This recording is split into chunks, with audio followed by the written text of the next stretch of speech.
La tête à l'envers, Marlène Métraillé. Bonjour à tous, bienvenue. Ce midi, vous avez rendez-vous avec Basile Dacunha, réalisateur en devenir. Basile Dacunha, son franc-parler, sa fougue toute juvénile, largement de quoi vous mettre la tête à l'envers.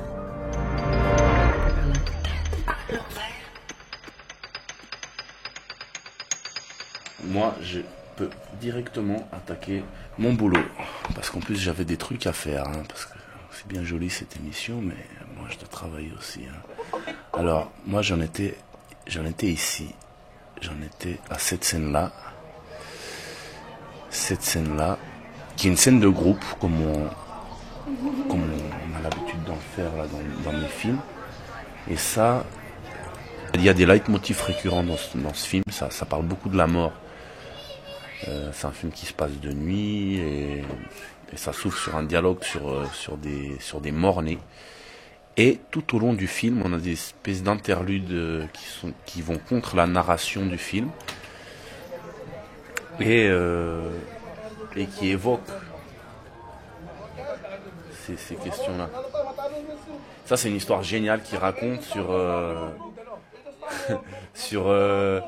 sur un type qui s'est fait tirer dessus le jour de son enterrement. Donc il est mort 2 fois.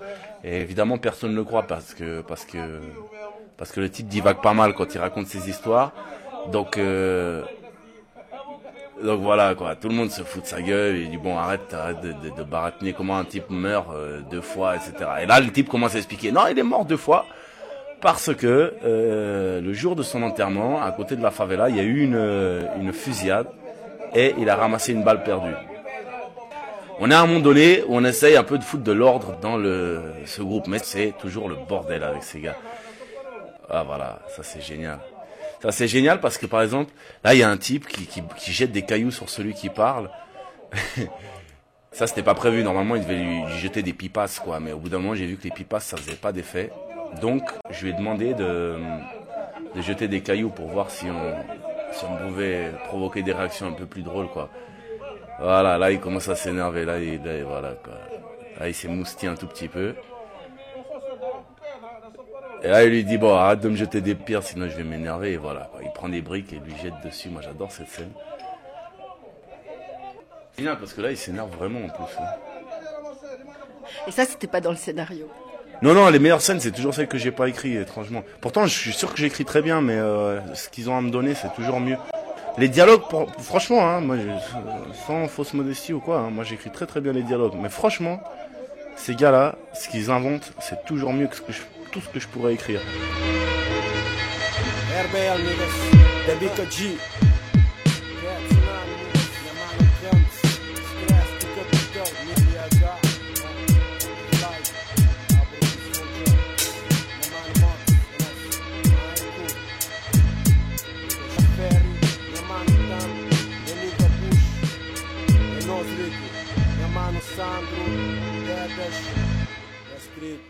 Basile Dacunha, bonjour. Bonjour. Alors je viens vous surprendre là dans votre grotte. Voilà. On est à Renan, pas très loin de la gare. C'est là que vous travaillez. Voilà, c'est là que je travaille, c'est là que je fais le montage de mes films, dans cette grotte. Et là justement, je vous surprends en plein montage de votre prochain film, premier long métrage. Ouais, exactement. Et c'est un film que vous avez tourné, comme la plupart des derniers courts, au Portugal, dans un ghetto très particulier où vous vous sentez un peu comme un poisson dans l'eau. Exactement. C'est déjà avant tout des films que je fais avec des amis.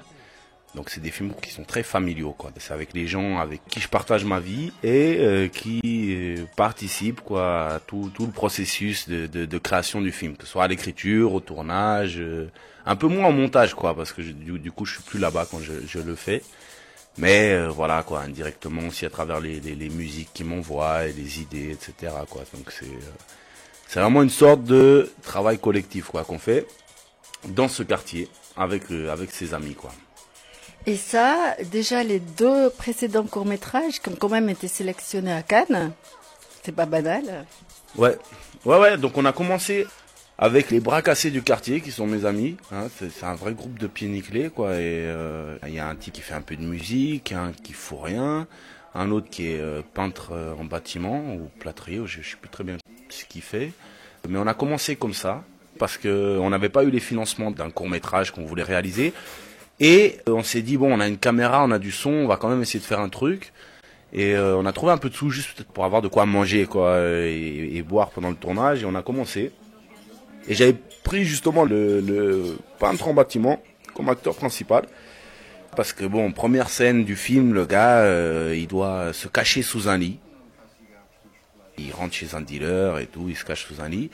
Et on commençait à tourner cette scène, et à chaque fois on se rendait compte que, voilà quoi, le gars arrivait, se cachait sous le lit, on se disait putain, il se passe rien, qu'est-ce qu'il y a et tout. Je me baissais pour regarder, le type s'était endormi entre temps, parce qu'il était tout le temps sous. Donc, moi, au début, j'ai essayé de résister un peu, je voulais aller au bout de mon idée, je voulais vraiment prendre le fou du village pour tourner ce film et tout, mais bon, comme le gars arrivait jamais à se relever, je devais le porter, me cacher, ça devenait une sorte de marionnette que je devais, voilà, un peu diriger comme ça, c'était impossible. J'étais chercher un autre fou du village qui est Nouvem, qui a donné d'ailleurs le titre au film après coup, qui était une autre tare, mais voilà quoi, dans un autre style. Et Nouvem, ça veut dire quelque chose en français. C'est nuage, c'est son nom. Et c'était un type, j'avais pensé à lui parce qu'un soir, vers 3h du matin, j'étais assis dans un coin et tout, et puis bon, je le vois. Et j'avais une sorte de, comme un plan fixe quoi devant moi. Et il faisait des entrées et des sorties de chant, il me racontait des histoires et après il est parti. Voilà, comme un nuage quoi. Le gars est arrivé, je le connaissais pas, il m'a raconté des histoires, et il est reparti. Et il était resté comme ça dans mon esprit. Et comme j'ai vu que ça marchait pas avec mon peintre en bâtiment là, je me suis dit bon, on va aller voir Nuage et on va voir ce qu'on peut faire avec lui. Bon, on a discuté 5 minutes, je lui ai dit bon, est-ce que t'as envie de faire un film? Le gars me dit ouais, donc on est parti tourner tout de suite après. Et on a commencé à tourner comme ça sur 3 mois, ce qui est énorme pour un court-métrage. Et bon, c'était tourné de manière très dissolue, quoi, parce que c'était la première fois qu'on tournait là-bas. Et voilà, on apprenait à se connaître aussi avec les gens, parce qu'on a créé tout un groupe de travail. C'est pas comme si on arrivait avec toute l'industrie cinématographique, avec le système de production classique du cinéma, avec des horaires, avec une équipe, etc., quoi. L'équipe, c'était un gars qui prenait le son, moi à la caméra, et le reste, c'était mes amis. Voilà. Donc on a commencé à tourner comme ça. Et voilà, il y a des gens qui nous regardaient de manière un peu étrange. Qu'est-ce qu'ils foutent ces gars, quoi? C'est voilà. Ils ont vu le film et je pense que ça a touché pas mal de gens. Le deuxième, on a déjà d'autres personnes qui ont intégré l'équipe. Et pour le long métrage, on avait tout le quartier. Ça, c'était génial. C'était génial parce que du coup, les gars qui avaient commencé avec nous, c'est devenu des complices de mise en scène à l'intérieur même des scènes. C'est-à-dire que vu qu'on travaille dans l'improvisation, il y a un scénario, il y a des dialogues écrits, mais on les prend pas sur le tournage. On respecte surtout la vie et ce qui se passe devant nous. Donc, en partant du principe qu'on jette à la poubelle ce scénario, qu'on décide de pas se prendre pour Dieu et de pas manipuler complètement cette réalité, mais juste de la rencontrer et voilà, de travailler avec elle, ce qu'on a fait, c'est que petit à petit, on a développé une méthode de travail. Et les gens qui étaient là au début sont déjà des complices de mise en scène à l'intérieur même du film, comme par exemple Rabah Merzaimeché, c'est un réalisateur français-algérien qui a tourné des films incroyables comme Le Dernier Maquis ou comment il s'appelle son dernier film, il est absolument magnifique. Peu importe, il a toujours le rôle principal. Pourquoi est-ce qu'il a le rôle principal de ce film? Parce qu'il met en scène de l'intérieur. C'est-à-dire qu'il va provoquer des choses dans ses scènes, comme Piala a pu le faire aussi dans ses films, où il intégrait la mise en scène pour pouvoir aller chercher certaines choses. Là, moi j'ai la chance d'avoir des gens qui ont compris des petites parties de ce que c'est que faire un film et qui mettent en scène de l'intérieur. Comme ce type-là, par exemple. Là j'ai un exemple sous les yeux, absolument génial. Ce type-là qu'on voit là avec des cheveux et sa casquette. Lui il est là depuis le début. Et c'est donc un type qui sait assez rapidement, il comprend ce qu'on va avoir besoin de tirer d'une scène. Et donc c'est lui qui va alimenter par exemple la conversation avec celui qui raconte l'histoire du type qui est mort 2 fois. Mais ce qui est intéressant dans cette scène-là, c'est que à un moment donné, il va y avoir une sorte de glissement ou des frictions parce que les gens comprennent pas ce qu'il raconte, donc lui il va s'énerver. Comment on en arrive à ça? Comment on arrive à créer cette espèce de chaos qui révèle beaucoup de choses sur les personnages?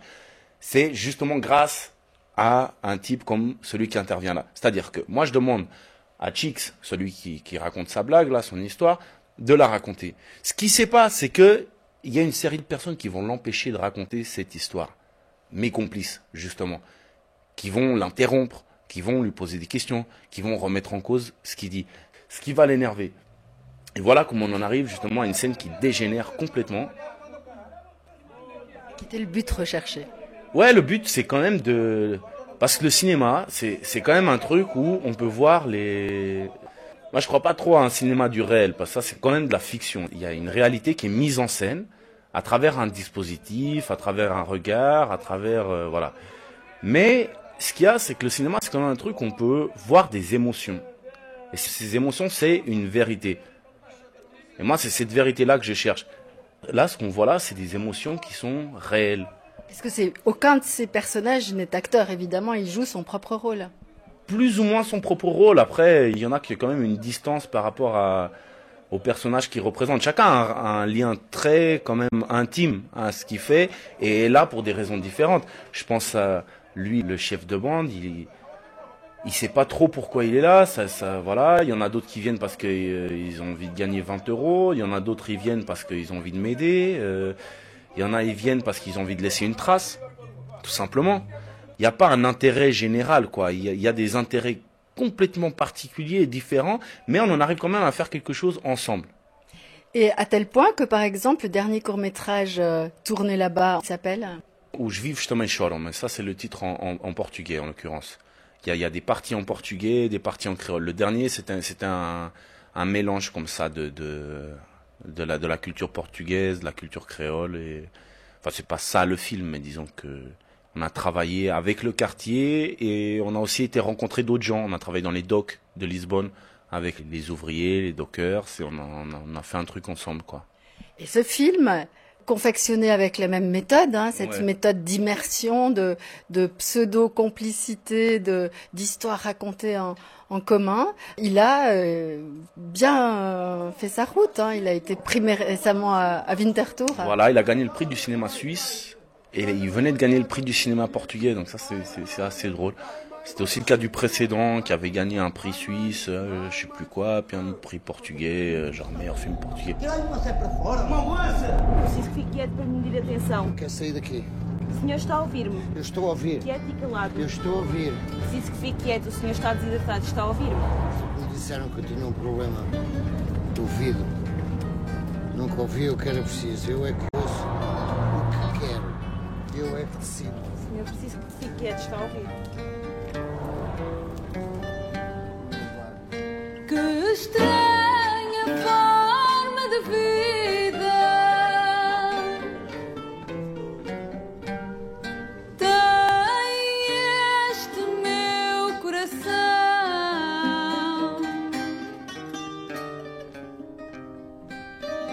Viva da vida perdida, quem me daria o condão?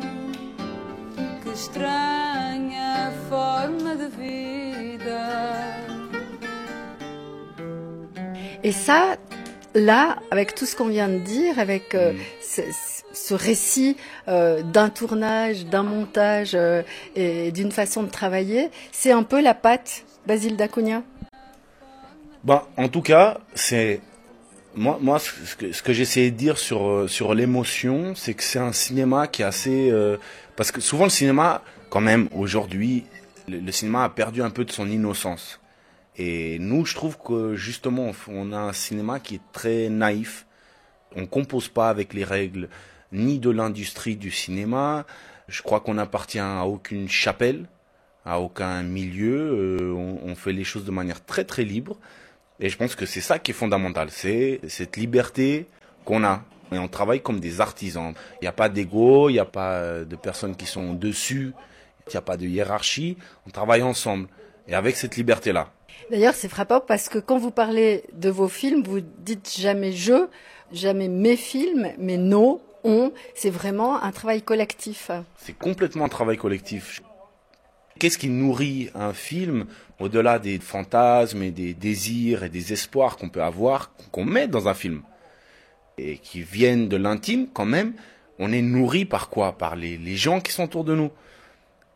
on part quand même d'une certaine vérité des gens.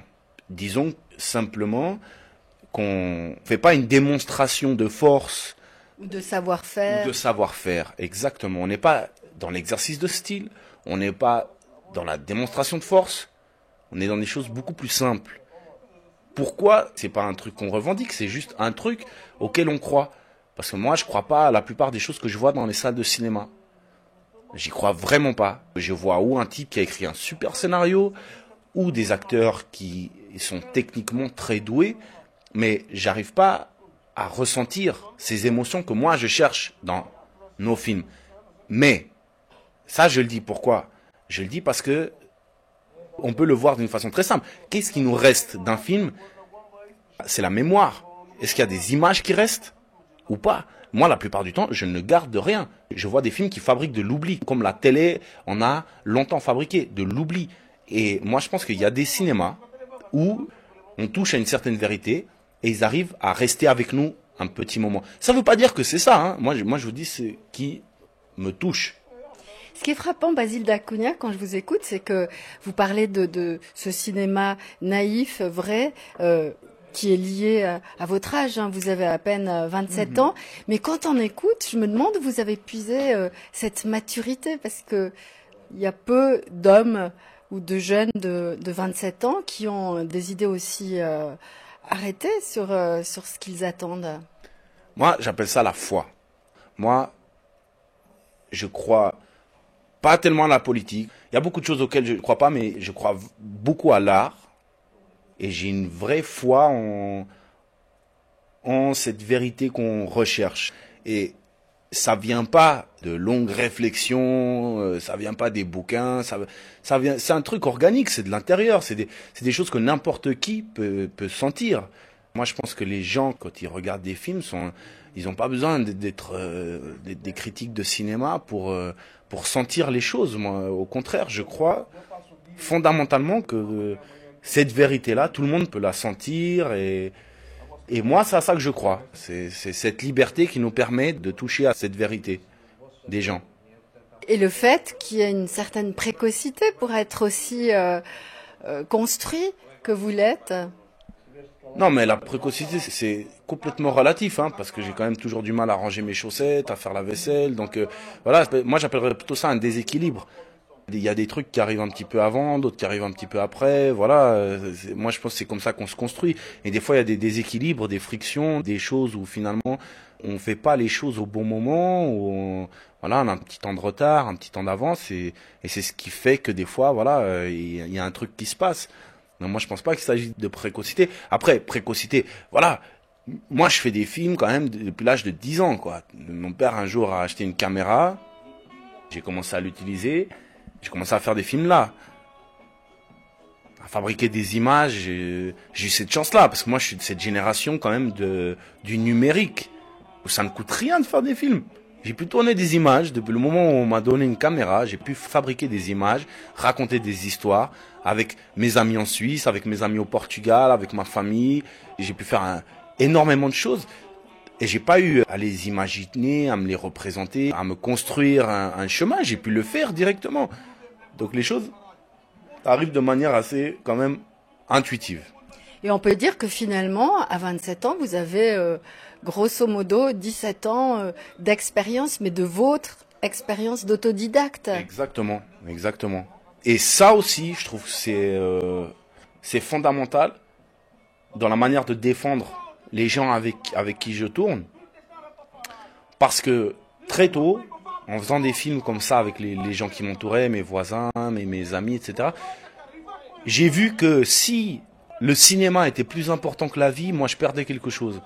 Dans mon travail, hein, on se comprend, ça veut dire quoi? Ça veut dire que, et j'ai un bon exemple pour ça, Pedro Costa, qui est un réalisateur portugais que moi j'admire beaucoup.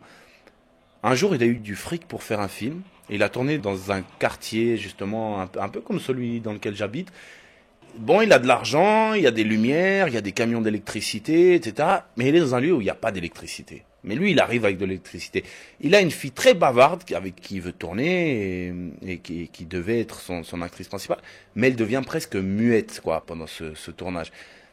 Et pendant le tournage, il raconte qu'il s'est rendu compte qu'il se passait plus de choses derrière la caméra que devant. Donc, il a rejeté cette industrie-là du cinéma de manière beaucoup plus radicale que moi. Et il est parti tourner avec une petite caméra Panasonic numérique. Et il arrive quand même à rendre leur beauté à ces gens, à les sublimer, parce que c'est aussi ça qui est important. Il filme l'âpreté, mais tout en sublimant ces gens-là qui trouvent beau, et il leur rend leur beauté, leur dignité surtout, mais sans une équipe de 46 personnes. Pour moi, si on est plus de 4 sur le tournage, moi ça m'emmerde. Qu'il y ait des types qui soient là juste pour faire le café ou amener, je sais pas, des madeleines à l'acteur principal, ça m'emmerde, parce que pour moi, ils ont rien à faire là.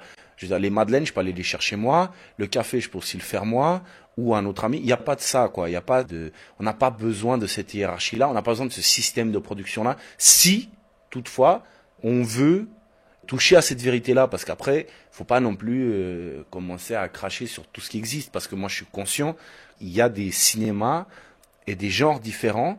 Et là, je suis obligé de dire cette phrase que j'adore, c'est qu'on ne peut pas reprocher à un match de rugby de ne pas être un match de foot. Donc, moi, je laisse à ceux qui veulent faire un certain cinéma le soin de le faire selon leurs propres mœurs, c'est leur propre méthode. Moi, tout simplement, je défends l'idée que si on fait les choses avec amour et qu'on veut toucher une certaine vérité, on ne peut pas laisser le cinéma être plus important dans ce rapport de force, qui est un tournage, être plus important que la réalité qu'on filme. Donc la vie, on doit lui laisser un espace pour que tout simplement des choses puissent arriver. Aquele que enconche, que enconche, vale para tudo que ele semelha ali mesmo. Conviver sozinho não tem muita piada.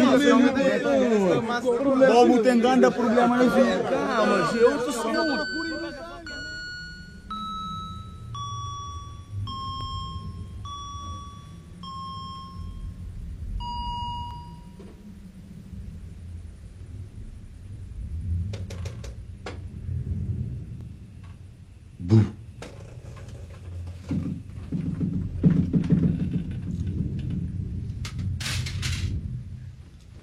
Basile Dacunha, petite pause parce que j'ai une surprise pour vous dans la tête à l'envers. On vient en principe trouver nos invités avec un petit cadeau de nos archives. On écoute ? En illustrant les contes napolitains de Boccace, ceux du Décaméron, Pier Paolo Pasolini a retrouvé la veine de ses premiers films, Acatone et Mamma Roma notamment. Lors d'un passage à Paris où il a reçu le prix Raoul Lévy, Pasolini, qui a achevé le tournage en Angleterre des contes de Canterbury de Chaucer, a accordé une interview à Jacques Duchâteau. Pier Paolo Pasolini, est-ce que vous vous attendiez au succès du Décaméron, qui est un succès mondial? On ne sait jamais dire quoi on trouve pour un succès. C'est une chose très jolie, mais qui n'a pas de véritable importance dans la vie d'un homme. Comment expliquez-vous le succès du Décaméron? En Italie, je l'explique peut-être pour des choses, comme ils disent, audaces, le public italien n'a pas l'habitude de choses comme ça. Et après, pour la joie de vivre qui ont le personnage du film. En France, je ne sais pas pourquoi. Est-ce que le cinéma vous a apporté ce que vous espériez qu'il vous apporterait lorsque vous vous êtes lancé dans la mise en scène? Il m'apportait plus et moins. C'est-à-dire? Plus de succès, de célébrités, des choses comme ça. Et moins? Et moins de satisfaction personnelle. Comme auteur? Comme auteur, oui. Basile Dacunha, quand vous écoutez cette voix que vous connaissiez? Évidemment, évidemment. Moi, je suis un grand admirateur de son travail. C'est un cinéma qui m'a beaucoup, plus qu'inspiré, c'est un cinéma qui donne du courage. Parce que c'est un cinéma qui prend des risques. Et avant, on parlait d'une émotion, d'une vérité qu'on cherche parfois dans le cinéma. C'est une vérité que lui, il a su aller chercher. Et là, c'est très important de dire que c'est pas ce qui se passe aujourd'hui avec cette espèce de cinéma du réel où on ferait une observation presque chirurgicale d'un fait divers ou d'une réalité. C'est pas de ça qu'il s'agit. C'est une vérité. Et c'est un cinéma, ça c'est un cinéma justement, celui de Pasolini. C'est un cinéma qui est constamment dans le risque, qui est constamment en danger, qui cherche constamment une vérité. Mais pourquoi est-ce qu'il est toujours dans le risque, ce cinéma ? Parce que c'est un cinéma de recherche. Moi, c'est comme ça que je l'appelle. Après, chaque réalisateur, il va vous servir son baratin et ses codes de lecture à lui. Moi, j'appelle ça un cinéma de recherche. Pourquoi ? Parce que on n'est pas dans l'exécution d'un scénario bien ficelé, qui serait cette démonstration de force dont on parlait avant. On est dans une recherche. Il y a des choses qui se passent pendant qu'on fabrique les images. Il y a des vraies émotions, il y a des vrais visages, il y a des vraies situations. Là, on parle quand même d'un cinéma d'après-guerre. On a quitté les décors d'intérieur, les studios. On est avec des gens qui sont, les gueux, les minorités. Moi, je vois un culte aux minorités, comme lui certainement et comme plein d'autres. Pourquoi ? Parce que justement, c'est à eux qu'on a le devoir de rendre une dignité. Et surtout, c'est un cinéma qui dépasse complètement des choses dans lesquelles on est tombé dans les années 80, 90, encore aujourd'hui, qui est une sorte de cinéma social, presque complaisant, condescendant. C'est encore pire que le cinéma fasciste, quoi, être complaisant. Moi, je trouve que c'est une des choses les plus dures à supporter, quoi, quand on appartient à ces minorités-là. La complaisance, c'est horrible. Moi, ce que je pense sincèrement, c'est que c'est juste quelqu'un qui a su se mettre en danger quand il faisait des films. Donc, c'est un type courageux que je respecte, comme Pedro Costa et comme surtout Miguel Gomez, qui a réalisé ce film Tabou, incroyable, qui va sortir en janvier. Moi, j'espère qu'il y aura beaucoup de gens qui iront le voir, parce que c'est tellement rare, des films comme ça, c'est précieux, quoi, à notre époque, des œuvres comme la sienne. Après, Pasolini, moi, forcément, c'est vraiment des gens qui donnent du courage aux jeunes réalisateurs, quoi, parce qu'ils ont osé ouvrir des portes. Et nous, on n'a plus qu'à suivre le chemin et trouver le nôtre, quoi, mais tout en nous alignant ou en nous inspirant de certains trucs qu'ils ont réussi à débloquer. Tout à l'heure, quand on l'écoutait et qu'il parlait de sa façon de concevoir le succès, l'audace, et puis de la joie de vivre qu'il voit dans ses films qui sont peut-être une clé de son succès, justement. Je vous voyais sourire parce que, justement, ça résonne totalement avec tout ce que vous me dites depuis qu'on a ouvert ce micro. Pourquoi moi ça me parle ? Moi, je sens un lien, quoi, avec un type comme ça, en toute modestie, parce qu'on parle d'un maître du cinéma comme les autres que j'ai pu citer. Mais moi, je sens un artisan qui a de l'amour, quoi, pour les gens avec qui il travaille. Et je sens ça à très peu d'endroits, dans très peu de productions cinématographiques. Moi, c'est rare, en fait, pour vous dire la vérité, c'est rare que je sente ça. C'est aussi pour ça que c'est important pour les gens qui font du cinéma comme nous on le fait, parce que on se sent moins seul, on sent qu'il y a d'autres gens qui ont exploré ces choses-là et qui sont plus arrivés quelque part, ils ont réussi à dire quelque chose, à révéler une certaine poésie à un endroit où personne ne pouvait croire qu'il y en avait. Donc voir des gens qui ont été jusqu'au bout dans des endroits pareils, ça permet aussi de conserver sa foi dans ces choses-là. Et quand je vous parle de Pasolini, vous vous souvenez, Basile d'Acunha, la première fois, les premières images, la première fois que vous avez senti cette parenté et cette admiration viscérale, j'ai envie de dire, avec ce réalisateur? Je me rappelle d'Akatone. Akatone, pour moi, c'est une sorte de film parfait, quoi. Des fois, on parle comme ça, les gens, ils aiment bien, voilà, ça c'est le meilleur film que j'ai déjà vu. Moi, Akatone, j'ai ce sentiment-là. C'est un film dans lequel je me retrouve complètement, en tout cas.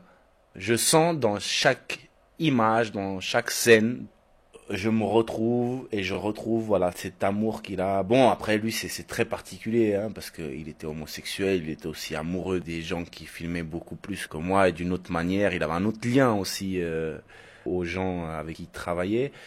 Voilà, et pour parler de Pasolini, il faudrait parler d'énormément de choses. C'est un peu particulier de l'aborder comme ça, et quel est mon lien à lui, etc. Bref, moi, ce que je sais, en tout cas, par rapport à ce qu'il a pu réaliser, c'est que cet amour-là, je le sens. Et que c'est des films qui m'ont habité. Comme les premiers films de Fellini aussi, enfin, toute cette génération d'après-guerre dans le cinéma italien, du néo-réalisme, qui après, en plus, s'est transformé dans un cinéma beaucoup plus onirique. Et j'ai trouvé ça aussi très très beau de voir cette transformation. Pas seulement chez Fellini qui a simplement accompagné aussi le destin des gens qui filmaient, hein, qui ont fini par appartenir à un autre milieu. Mais je pense que justement Pasolini il a réussi à aller chercher des choses dans la poésie, dans l'absurde. Et je trouve très beau quoi d'offrir aussi ça aux gens qui filment. C'est absurde, cette poésie, on la retrouve aussi par exemple chez Beckett. Par exemple, moi je pense que ce soit Costa ou Miguel Gomez, c'est quand même des gens qui admirent par exemple un cinéma des années 50 hollywoodien, Strass, Payet et tutti quanti. C'est quand même un cinéma très particulier et c'est très étonnant que ce soit ces réalisateurs-là qui vont filmer de nouveau des minorités. Voilà, c'est très réducteur de dire ça et puis j'ai pas envie d'être à ce point-là réducteur, mais ils arrivent à rendre leur beauté à des gens à qui on ne donne pas assez. Ils arrivent à leur rendre cette dignité-là. Alors justement, vous parlez de ces lieux, de cette minorité. Vous-même, Basile da Cunha, qui êtes à la fois suisse et à la fois portugais, c'est donc à Lisbonne que vous avez trouvé votre espace-temps, le lieu où vous vous sentez vivre le mieux, votre chez vous. Alors parlez-moi de ce quartier et de comment vous l'avez rencontré. Bon, j'avais fait un film en Suisse avec un mélange d'ouvriers et puis un ou deux acteurs. J'avais un acteur roumain génial, Dorin Dragos. Je fais une petite bifurcation, un petit détour, hein, qui était un acteur roumain. Le type était chimiste en Roumanie. Il a travaillé pour le théâtre là-bas, donc il jouait toute l'année, hein, parce que le théâtre appartient à l'État, etc. Bref, il vient pour une pièce ici et il apprend le français phonétiquement pour la pièce. Il rencontre une interprète avec un manteau de fourrure, enfin une dame incroyable qui devient une sorte de manager, etc. Moi, je rencontre ce gars et je trouvais incroyable parce qu'il a un visage incroyable et parce que je sentais que c'était un acteur, donc il pouvait croire à mon projet, voilà, de manière. Ce film, c'était à côté. À côté, voilà. Alors, on va voir un coup? Non, moi je rentre, ma femme me fait des histoires, elle n'aime pas quand je rentre trop tard. J'ai des choses à faire. Quel jour? C'est chaud. Ça, j'ai compris, vieux con. Je sentais qu'il pouvait y croire, mais je trouvais que, moi je pense qu'en Roumanie il doit pas être aussi bon quoi le gars. Mais moi je me disais bon, comme il parle pas bien français, ça va être très intéressant. Donc le gars il apprend tout le texte, etc. et tout. Et quand il commence à tourner, moi je trouve qu'il en fait des tonnes. Et ce que je trouve intéressant, c'était de changer constamment les dialogues, de le mettre dans la panade pour qu'il puisse pas s'appuyer sur ses béquilles. Et du coup il y a un truc vachement intéressant qui s'est produit, c'est qu'il était constamment dans la difficulté. Et là voilà, on a commencé à tourner comme ça. Avec ses ouvriers, on tournait toujours dans des situations un peu particulières. Par exemple, on avait une scène dans une camionnette où lui, justement, qui joue un ouvrier qui tombe amoureux d'une voisine qu'il n'a jamais rencontrée, dont il entend la voix, demande à ses collègues où est-ce qu'il peut acheter des fleurs. Et il y a un Portugais que j'avais rencontré au Paquis à 8h du mat un jour parce qu'il me manquait un acteur pour un autre tournage. Le gars, je le vois en train de boire un pichet de vin à 8h. Je me suis dit, ce gars-là, il doit rien faire de sa journée. Je vais vers lui, je lui dis, est-ce que tu as envie de faire un film de chevalier? Parce que ce jour-là, je devais faire un film de chevalier. Il me dit oui. Alors on part, on fait un film et je me rends compte que ce gars est un génie. C'est un génie, c'est un Portugais qui sait ni parler très bien portugais ni très bien français parce qu'il a le cul entre deux chaises et il fabrique de la poésie constamment. On est dans cette camionnette, on tourne à la route de Genève, à Lausanne, histoire d'alimenter un peu les conversations sur cette scène. On a 5-6 bonhommes, route de Genève, des filles, voilà, dehors, etc. On tourne et voilà, je donne des pistes qui sont des intentions de jeu. Voilà, toi tu vas parler de ci, tu vas parler de ça, etc. Et donc le Roumain, là, il commence à essayer de demander son histoire de voilà, où est-ce qu'il peut trouver des fleurs et tout ça. Et le Portugais, il lui rentre dans l'art, parce que j'avais demandé à ce Portugais de lui rentrer dans l'art. Ce qui était vachement intéressant, c'était que le Roumain, il s'y attendait pas, parce qu'il avait prévu de déclamer son texte, voilà, comme il a l'habitude de le faire. Et moi, je lui mettais des bâtons dans les roues. Et ce qui était vachement intéressant, c'était de voir ses réactions, parce que d'un coup, il devenait fragile, il devenait humain. C'était plus un acteur qui jouait, qui me faisait une démonstration de toute sa force. Bref, j'en arrive au fait. Et là, le Portugais, ce qu'il me dit, parce que ouais, il lui dit ouais, tu sais pas où acheter des fleurs, je sais pas quoi. Le Roumain, il lui dit ouais, mais t'as jamais acheté des fleurs pour ta copine. Et là, il lui répond, il a pas besoin de fleurs, elle en a déjà une très belle, c'est moi-même. Moi, à ce moment-là, quand je vois qu'un acteur dit une chose pareille, qui moi je trouve ça tellement beau, je me dis voilà pourquoi mes dialogues c'est rien à côté de ce qui peut sortir et advenir dans ces moments-là.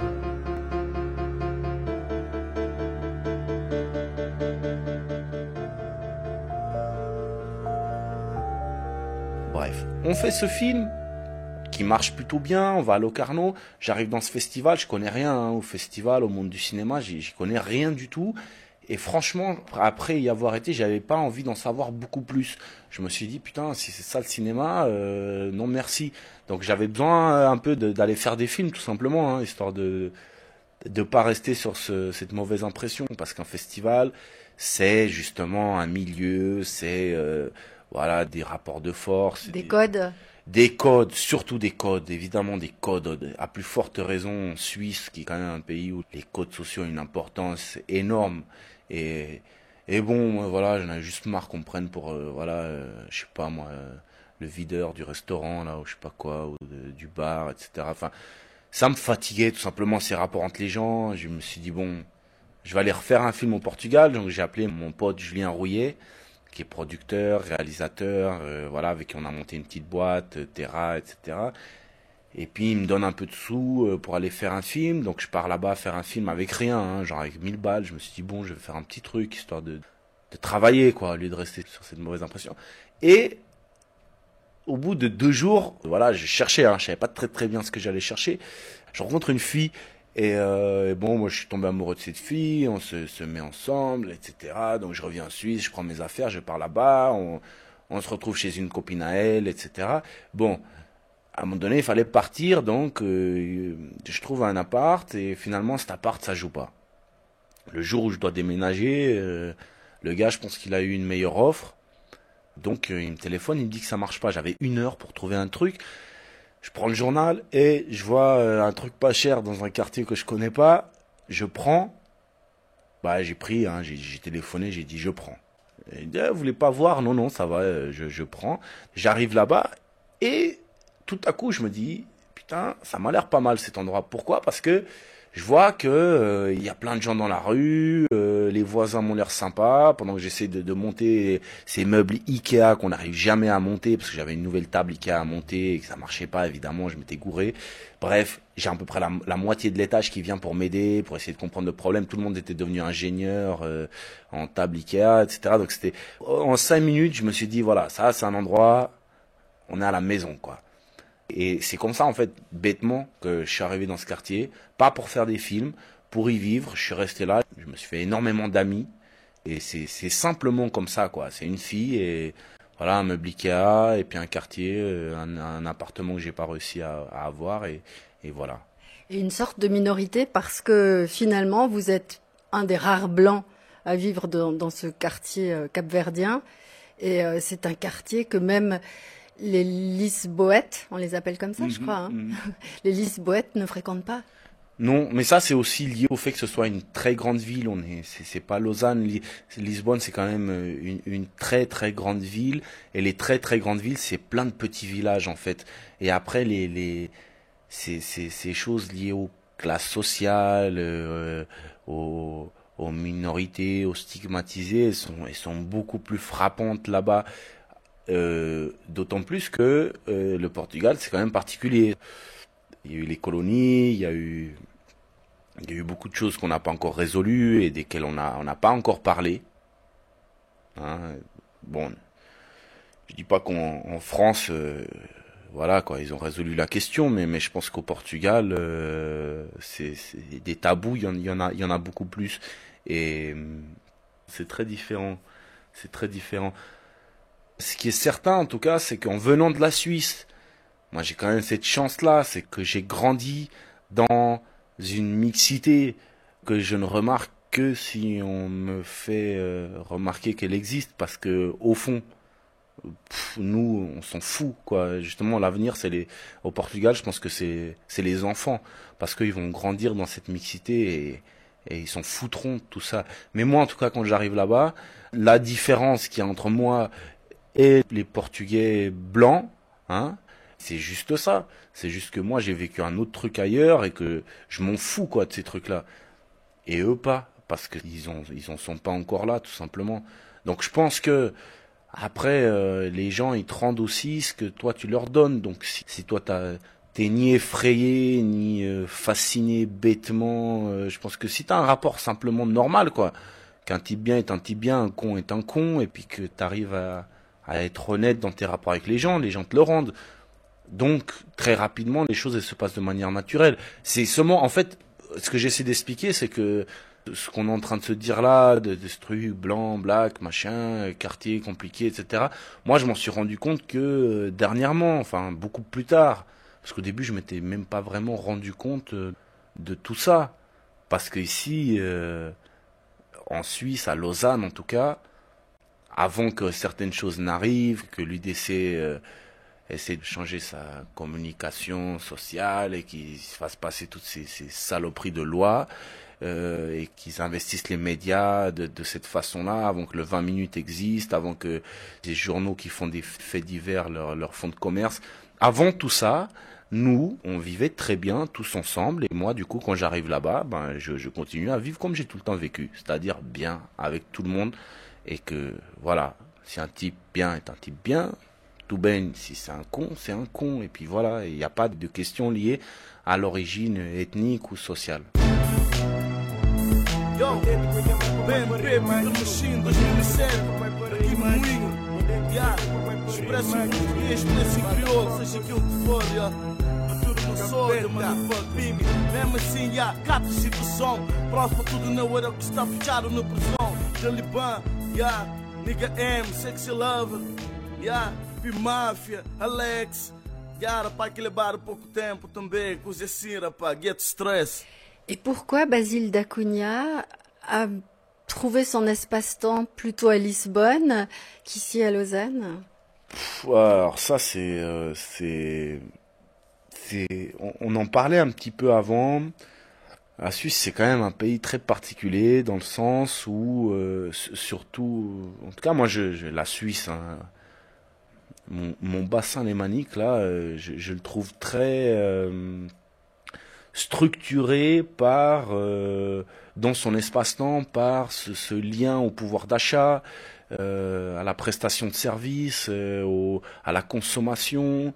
On bosse énormément, les magasins ferment très tôt, on court, et voilà, la semaine les gens bossent, et le week-end ils vont s'acheter des habits chez Zara pour sortir, etc. Les iPhones, les marques, il y a une sorte d'omniprésence de la consommation et de cette course vers ce pouvoir d'achat qui est quand même fondamentalement une des vertus qu'on ne cesse de nous vendre ici, et qui, moi en tout cas, me touche pas du tout, qui m'est complètement étrangère, parce que pour moi, l'importance que les gens donnent à leur téléphone en ce moment, pour moi c'est aussi absurde que si on me disait qu'un tire-bouchon demain est un produit de consommation très important, et que moi je comprends pas ce que les gens font avec leur téléphone. Je comprends pas comment dans le train maintenant il y a plus un type qui est foutu de lire un bouquin, quoi.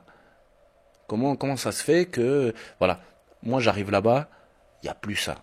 Il y a plus de téléphone portable, iPhone, je sais pas quoi, il y a plus de iPad, il y a plus de publicité, de marques, de chaussures pointues, il y a plus tout ça, il y a juste la vie, les gens, et voilà quoi. Moi, à un moment donné, je me dis, évidemment c'est un peu archaïque hein, comme monde, et ça va pas durer. Mais en fait, c'est aussi exactement l'espace-temps qui convient au réalisateur, Basile d'Acunha, et le long métrage que vous êtes en train de travailler s'appelle justement Après la nuit.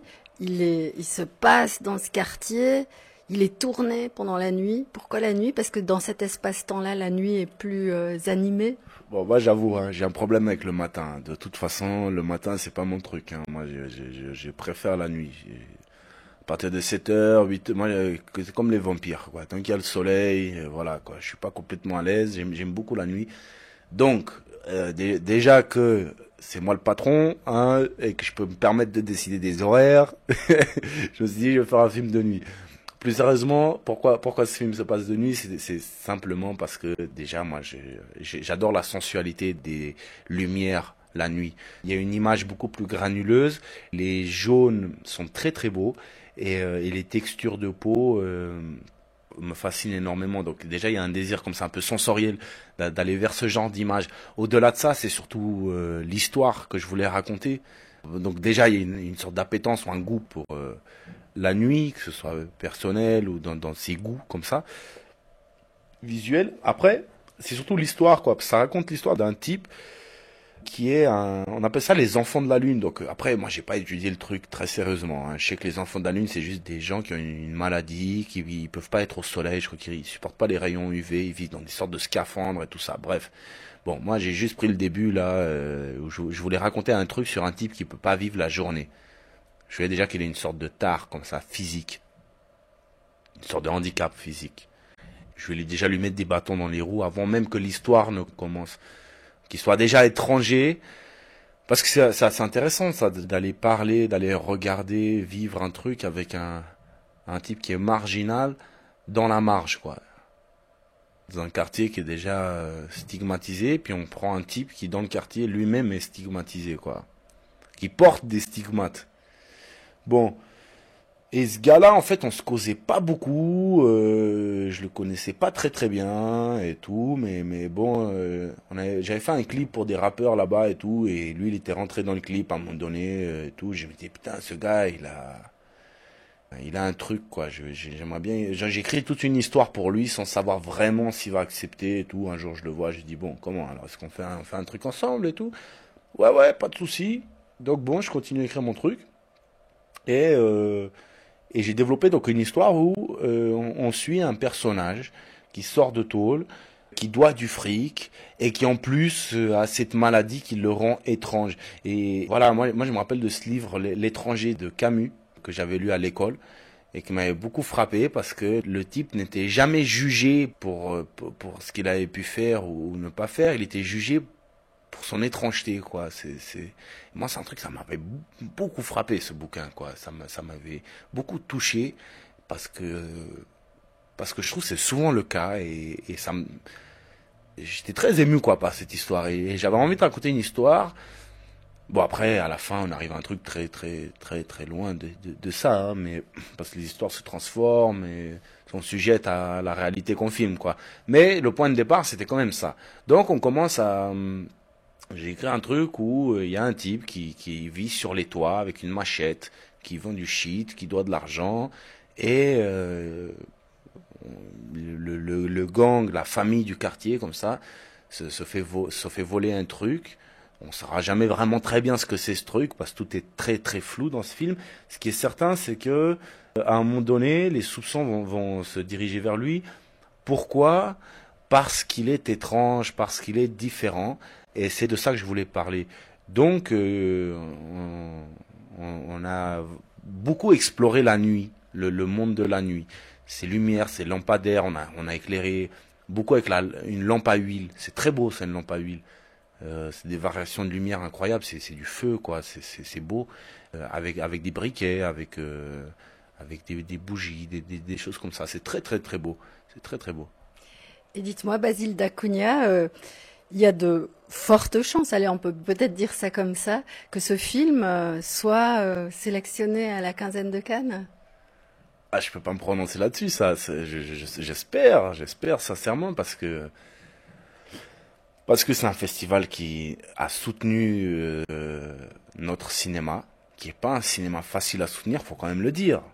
Donc 2 courts-métrages de Basile Dacunha et de son équipe, hein, on dirait ça comme ça, ont été sélectionnés déjà à la quinzaine de Cannes et si tout va bien, on doit croiser les doigts. Exactement. J'espère en tout cas pour pouvoir le présenter là-bas. J'espère, je sais pas. Après, ça c'est des choses qui m'appartiennent plus tellement, mais j'espère surtout parce que c'est un endroit. Non seulement ça nous permet d'exister, ça donne évidemment une légitimité au travail qu'on fait, qui est un travail qu'on fait en marge de nouveau, donc on a énormément besoin de ça, déjà qu'on fait les choses sans argent, qu'on fait les choses de manière assez particulière. Nous, les artisans qui faisons ça, pour nous c'est important d'avoir quand même à un moment donné un certain soutien, et justement dans les courts-métrages qu'on a produits, ils nous ont soutenus. Et puis c'était aussi très important parce qu'on passe à côté de beaucoup de festivals à cause de la durée de nos films, notamment à cause du fait que justement c'est pas des exercices de style. Le format du court-métrage, c'est assez intéressant, c'est quand même un format qui est souvent imaginé comme une carte de visite pour les réalisateurs afin qu'ils puissent présenter des choses aux producteurs. C'est une erreur très grave et c'est ce qui fait que je m'emmerde la plupart du temps quand je suis dans un festival de court-métrage, c'est que beaucoup de ce que je vois, et je pense pas que c'est à l'image de ce qui se produit, parce que moi je vois énormément de bons courts-métrages en dehors des festivals, mais je trouve dommage que souvent les festivals jouent ce jeu-là. Et je pense qu'ils devraient soutenir des prises de risques, des gens qui inventent d'autres vocabulaires, des gens qui proposent une autre grammaire cinématographique. Parce que si on ne le fait pas dans des courts-métrages, comment on va le faire dans le long? C'est-à-dire, le long, c'est déjà un moment où il y a du fric, il y a une pression, encore que, on peut le faire d'une autre manière. Moi, je propose de le faire d'une autre manière, mais je veux dire, pour les gens qui sont dans le système de production plus classique, s'ils peuvent pas, dans le court-métrage, avoir des portes de sortie quand ils expérimentent des choses, voilà, où est-ce qu'ils vont pouvoir exister, ces gens-là? Et trop souvent dans les festivals, ce qui se passe, c'est qu'on ne soutient pas assez les cinémas qui sont plus risqués. Et justement, moi, la quinzaine, ce que j'admire chez eux, au-delà de leur histoire, parce que c'est quand même incroyable les gens qui sont passés par là. Moi, ce que j'ai pu voir de mon vivant, ce que j'ai pu partager avec eux, c'est quand même des expériences cinématographiques très particulières, où ils ont pris des risques. Et moi, je me rappelle de la sélection d'Edward Weintraub, je la trouvais très belle. Je trouvais que tous les films que j'ai vus racontaient quelque chose, proposaient un regard nouveau sur un sujet, quoi. Et c'est tellement nécessaire pour nous d'avoir un espace pour pouvoir montrer ce qu'on fait que voilà, quoi. Moi je trouve très important que cette section-là existe, quoi. Basile d'Acunha, voilà, on a terminé. Donc je vais vous tendre ce micro et puis vous allez en faire exactement ce que vous voulez. Si je peux en faire ce que je veux, je vais terminer avec une petite touche de poésie. Je voulais râler, mais je vais garder ça pour plus tard. Un peu de musique. C'est tonton Marcel qui joue de l'accordéon. On appelle le Bruce Lee du Cap-Vert. Le maître des arts martiaux du Cap-Vert. Avec Shibodi, son comparse. Sombra, mon acteur principal.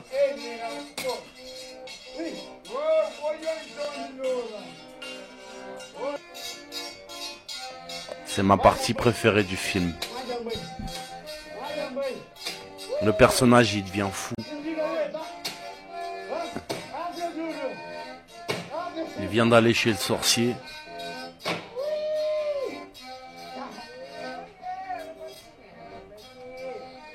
Et pendant que tonton Marcel et Chibod ils continuent à jouer de la musique, on a 3 supporters de foot. Ils discutent, ils râlent, comme d'habitude. Comment le match aurait dû se passer entre Sporting et Benfica. Sporting. Na gaita.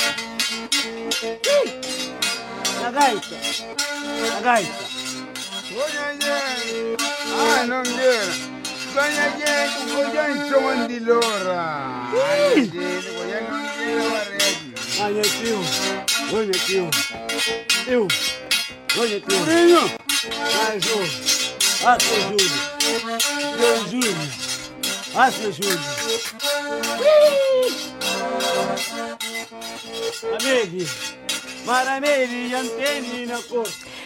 Basile Dacunha, surpris dans son studio grotte, dans l'effervescence de la dernière ligne droite du montage de son premier long métrage, Après la nuit, une toile à découvrir très bientôt sur les écrans et peut-être, souhaitons-le lui, déjà au programme de la quinzaine des réalisateurs de Cannes. Vous pouvez télécharger ou réécouter cet entretien en tout temps sur notre site rts.ch/la tête à l'envers.